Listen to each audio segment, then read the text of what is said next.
Hello, welcome to Froch on Fighting. I'm Froch. Whilst I've got you, please hit subscribe, hit the notification bell so you don't miss anything, share it, and send it to your mates who you think might like to listen to my voice. Right, this is going to be a response video from last night's big fight, the rematch between Liam Smith and Chris Eubank Jr. Repeat or revenge? So, what did you make of Eubank's victory over Smith?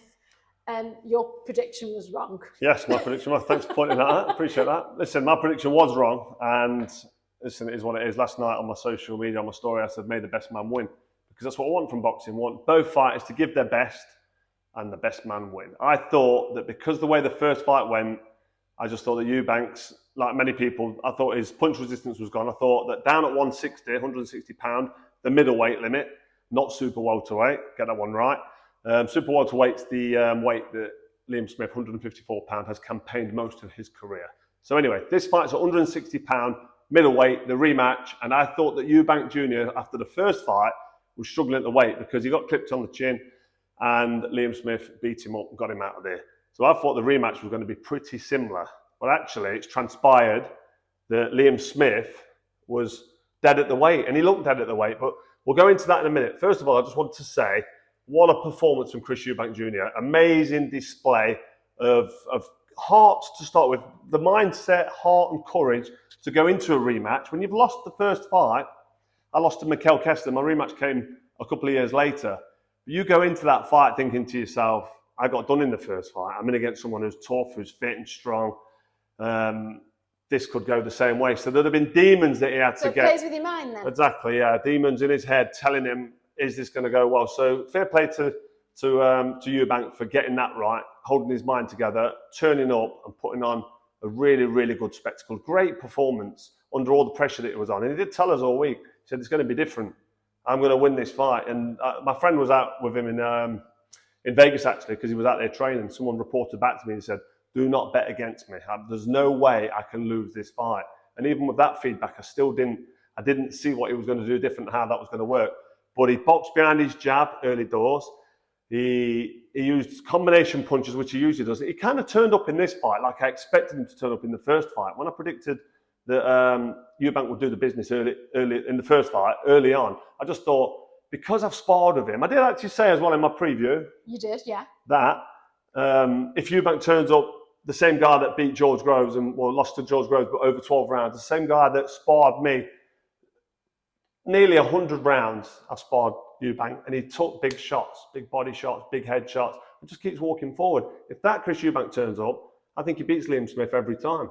But he just looked shot to bits in that first fight, so I had to pick against him. But anyway, I'm not here to justify why I picked against him, and every other specialist and analyst and pundit on both sides of the Atlantic picked Liam Smith to win the rematch. It's one of them things, but credit to Chris Eubank Jr. Great, solid performance, great use of the jab. The uppercut was great. At the end of round 2, he pushed Liam Smith over. Hit him with a couple of shots, then pushed him over. And I was a bit concerned then. I was looking at Liam's legs. He rolled his ankles a couple of times. And then, I don't know what was going off there. He just looked unsteady and shaky. But like I said, we'll go into that. But Chris Eubank was putting combination punches together. And he pushed him over at the end of round 2.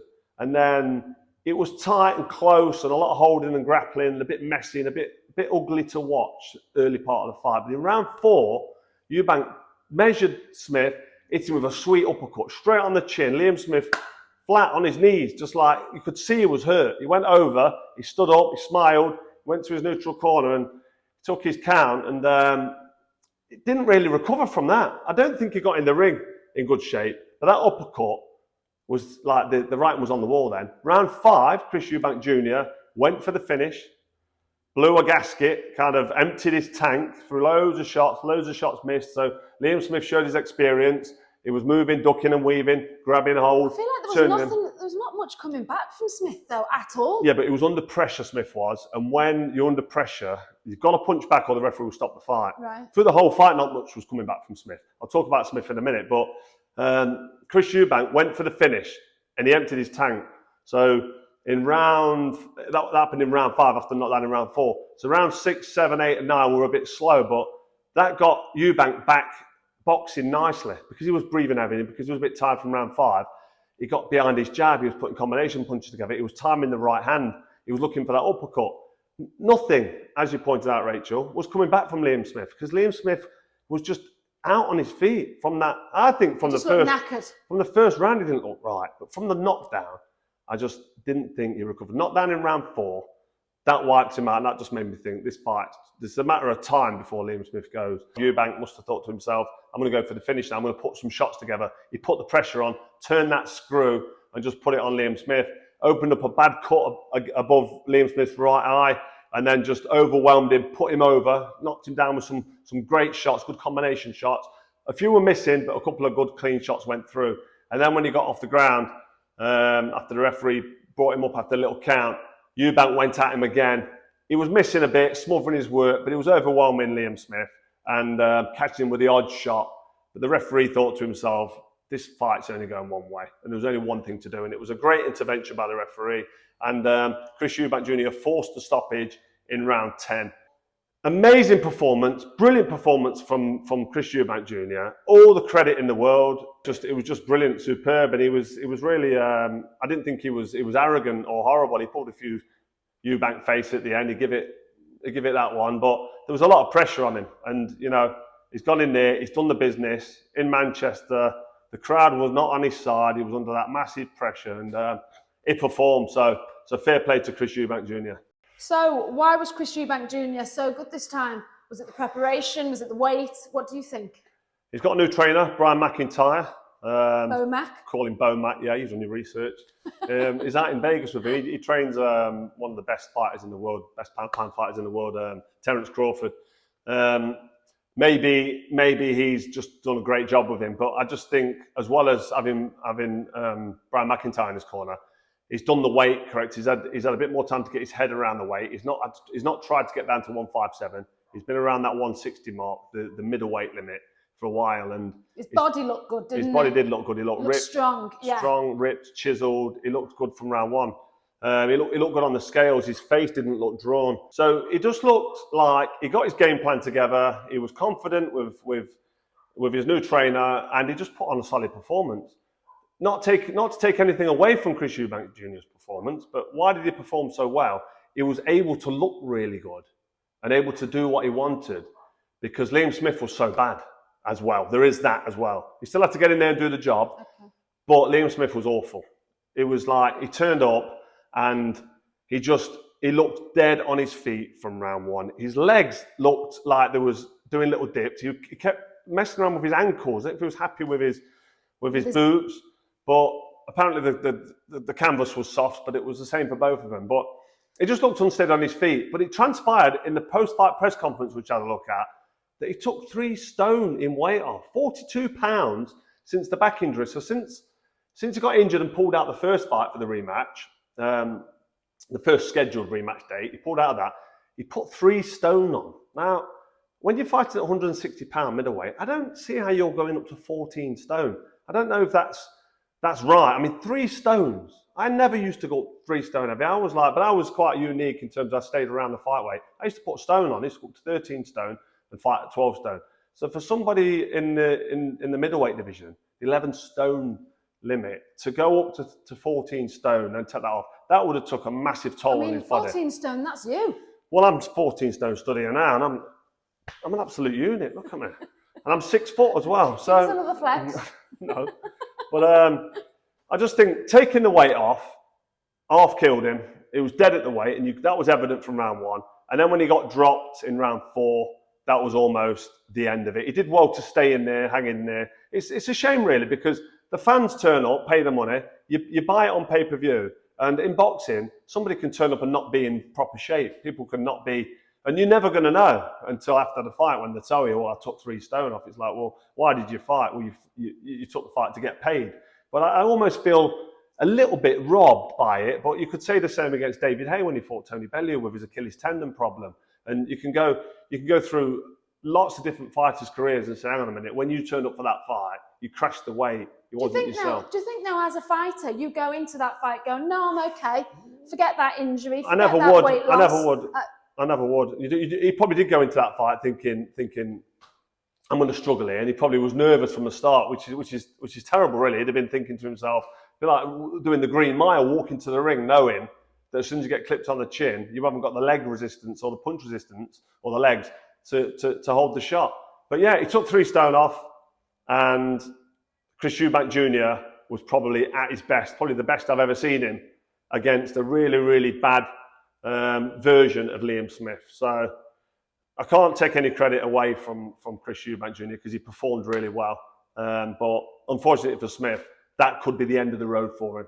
I thought he was comfortable at 160. He obviously isn't. He's took 42 pounds off 3 stone. So he can't go down to 154 super welterweight. He's going to have to stay at middle.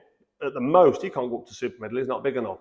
But at middleweight, you've just seen what's happened to him. He can't do it. I think this could be career curtains for Liam Smith. I think it's maybe time to hang the gloves up. He's had a fantastic career. He's 35 years old. He's just got badly beaten there because he couldn't do the weight, and he was absolutely exhausted in there, physically weight drained and punch resistance gone. So I think that could be the end for Liam Smith. But he had hurt his back though. He had a bad back on the build-up, and obviously, but still. I see what you're saying. If he has a good camp, a good 10-week camp, maybe he could do something at middleweight. And the middleweight's quite a weak division at the minute, but I think he should retire. I think he's had a great career, and that will do him. He's had 2 good paydays there, two box office events. He's done himself proud, but will he want to go out on that loss? Who knows? We'll wait to see. But for Chris Eubank Jr., he's already talking about the Conor Benn fight. Yeah, so I was just about to say, so do we need to see a trilogy, or would you rather see him fight someone else, maybe Conor Benn? Yeah, well, I don't think the trilogy is really a fight that the people are going to want to see. The first fight, Chris Eubank Jr. got clipped and he got wiped out early. And it was like, what happened? What went wrong? Did he take him too lightly? Did he not train correctly? He got knocked out and done. And he was all over the shop doing the chicken dance, the KFC dance. But the KFC sponsor on, didn't he? But anyway, so you could always say, oh, what went wrong? Let's have a rematch. But in the rematch day, it was so one-sided. Now, we know Liam Smith took weight off and he was weight drained. But just the way that fight went, he kind of got outclassed in there because he was so badly drained at that weight. And he's 35 years old. Can he put his body through another camp? So I don't think the trilogy is a fight that's going to be activated. I don't think it sells. I don't think it's something that the fans would want to see. But you never know. But rematch aside, I think that Chris Eubank Jr. is already talking about fighting Conor Benn. That's a big fight. But Conor Benn needs a license from the British Boxing Board of Control. He needs to be active. And I think before that fight happens, Conor Benn needs to box first. He's been out the ring too long. He can't just jump straight in there now with Chris Eubank Jr. And on that performance, because before, when he got wiped out by Smith, I'd have said Conor Benn, Eubank Jr. is a mismatch. Now I'm saying, hang on a minute, this is a great fight, a fight I want to see. So it's all happening in the middleweight division. At 160, well, I say the middleweight division, Conor Benn's not a middleweight, but he'll come up to 160 and hopefully fight Chris Eubank Jr. But I'd say to Conor Benn, have another fight first, get the ring rust gone, and then potentially we've got a massive fight there. Benn, Eubank, or Eubank, Benn. The history is there. That will be a massive fight and one that I will get really, really excited for. Did any of the undercard fighters catch your eye? Yeah, I was really impressed with Adam Azim, actually, the super lightweight. I thought he looked really good, sharp, confident. I just think he's a good prospect for the future. You can never predict too far out because you don't know when they step up. But he's fighting at a decent level. To say last night was only his 9th pro fight, but very impressed with him. One to definitely watch. And Frazer Clarke as well, the heavyweight. I thought he did what he had to do. He got the win. I think Dave Allen retired, didn't he? Retired on his stool. But he probably needs to step up now, Frazer Clarke. He needs to. But that was a good fight for him. He did as well. It's hard to get motivated. Somebody like Dave Allen's in front of you, kind of old man. He's not an old man, but he's using his old experience. He's holding. He's hitting around the back of the head. But Frazer Clarke did the business against Dave Allen and forced him to retire. But he needs to step on the gas now. Frazer Clarke he's getting on. He's getting old now. He waited a while till he turned pro. Had a great amateur career, but now he needs to step up the class and make a move in the heavyweight division. So that's been it for another episode of Froch on Fighting. It was a spectacular performance from Chris Eubank Jr. last night. Well done. Did not see that coming. We deserve all the accolades for that performance and keeping the mind strong. Fair play to you. So don't forget to hit subscribe and like and share and all the other bits and bobs you have to do on these channels. And enjoy the sunshine. The sun is shining. I brought it back from Spain with me. Until next week.